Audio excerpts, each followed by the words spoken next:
I wanted to show you something really quick. We're working on a 2016 Volvo that came with a DEF low pressure code. DEF pump is going out. It has low voltage, so we're going to swap it out, and we wanted to check what's going on with the dozer. Let me show you.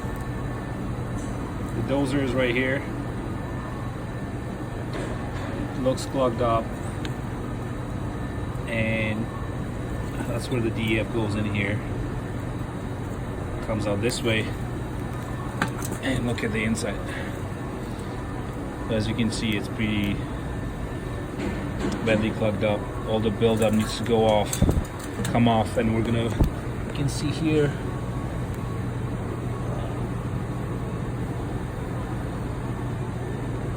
how the buildup was preventing the dozer to work properly. So definitely something to check. This truck has about 700,000 miles, Cummins 2016.